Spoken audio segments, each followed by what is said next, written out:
రెడ్డి. గంగాధరెడ్డి ఏం చేస్తారు మీరు? వ్యవసాయం. ఎన్ని ఎకరాల పొలం ఉంది? 3 ఎకరాలు ఉంది. 3 ఎకరాలు ఉంది. ఇక్కడ పులివెందులే, ఇక్కడే తుమ్మలపల్లె. ఇప్పుడు మీకు రైతు భరోసా అన్ని వస్తున్నాయా?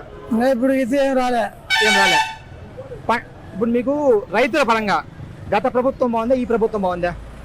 గత ప్రభుత్వం అంటే అప్పుడు విచ్చలవిడిగా రేట్లు పోతున్నాయి, అవన్నీ పడిపోయినాయి. ఏం పోయినాయి రేట్లు?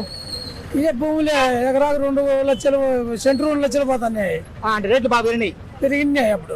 ఇప్పుడు లేదు. అంటే రియల్ ఎస్టేట్ డౌన్ అయింది, ఇప్పుడు పూర్తి డౌన్ అయిపోయింది. ఇప్పుడు జగన్మోహన్ రెడ్డి గారి కుటుంబానికి ఇది కంచుకోట, ఈ నియోజకవర్గం 1978 నుంచి 46 ఏళ్ళగా. కారణం ఏమైండొచ్చు? కారణం ఏముంది, ఇంకా వాళ్ళు చేసేదే వాళ్ళ నాయకులు చేసుకునేదే, కానీ వేరే వాళ్ళు ఏం చేయలేదు కదా. అంటే మంచి పని చేశారు వాళ్ళు. మంచి పని చేసే జగన్మోహన్ రెడ్డి ఆడిపోతాడు. ఇప్పుడు మీరు జగన్మోహన్ రెడ్డి గారు కలిసారు ఎప్పుడైనా? కలిసా మనకు అందుబాటుతారు అక్కడ. వాళ్ళ నాన్నగారు బాగా ముఖ్యం, బాగా దొరుకుతాడు.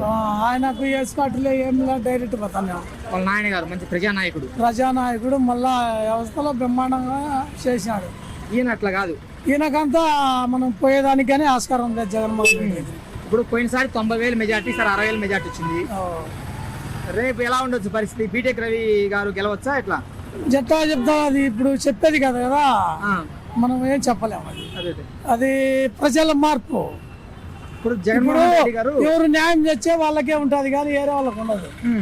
రేపు ఈసారి ఎన్నికలు ఎవరు గెలవచ్చు? వైసీపీ రావచ్చా, టీడీపీ రావచ్చా? అది మనం చెప్పేదానికి లేదే.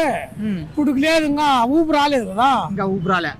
ఇప్పుడు ఈ సంవత్సర పరిపాలన ఎట్లా ఉంది కూటమి? సంవత్సర పరిపాలన అట్టే ఆడికి ఏంది, ఇప్పటికైతే ఏమి జరగడం లేదు. అది విషయం. అంతే. బస్సు గానీ ఉచిత బస్సు రాలేదు, ఇంకా ఉచిత బస్సు వృత్తి రాలేదు, ఏమి లేదు. కొన్ని వచ్చినాయి కదా, ఇప్పుడు గ్యాస్ సిలిండర్ ఇచ్చిన, గ్యాస్ సిలిండర్లు వచ్చాయి, అవి లెక్కలు పడడం లేదు.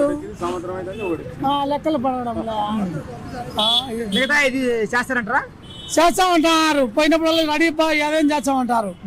మేమేమి ఇట్లా ఉన్నాము, ఏంది చేయలే, చేసింది. ఇప్పటికైతే ఒక రైతు భరోసా వల్ల, ఒక పిల్లలకు వల్ల, ఏది వల్ల ఏం చేయాలి మేము? రైతు ఏం చేస్తాడు? రైతు మనం దొక్కాల్సిందే.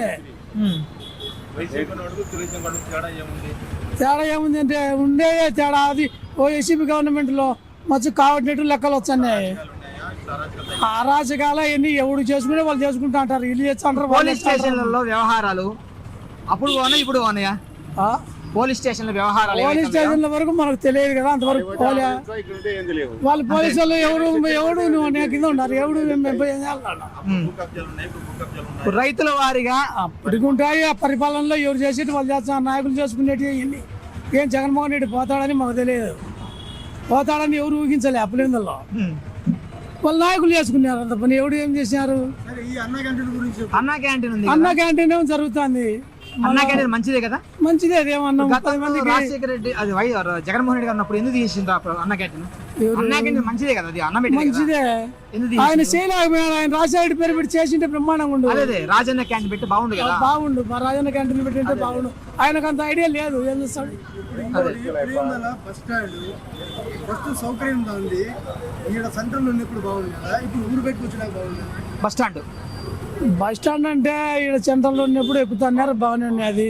ఇప్పుడు ఆడేం బాగానే ఉంది, ప్రశాంతంగా ఈశ్వరంగా జరుగుతుంది, ఇబ్బంది ఏం లేదు. గవర్నమెంట్ హాస్పిటల్ అంటే చాలా దూరం అయిపోయింది. అది ఒకటి దూరం అయింది, బాగా దూరం అయింది. డాక్టర్లు అందుబాటులో ఉంటారా గవర్నమెంట్ హాస్పిటల్లో? ఎవడు అందుబాటులో ఉన్నాడు? సర్టిఫికేట్ ఉంటే 3-4 తిప్పుతారు. ఎవడు కలుపుతాడు? డాక్టర్లు ఎవడు కలుపుతాడు? డాక్టర్లు ఎవడు కలుపుతాడేమయ్యా? సర్టిఫికేట్ కోసం నేను 3 మాటలు పోయి వచ్చా.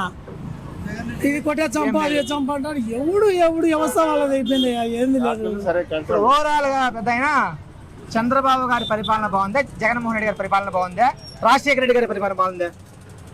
రాజశేఖర బాగుంది ఫస్ట్ వీళ్ళందరికంటే.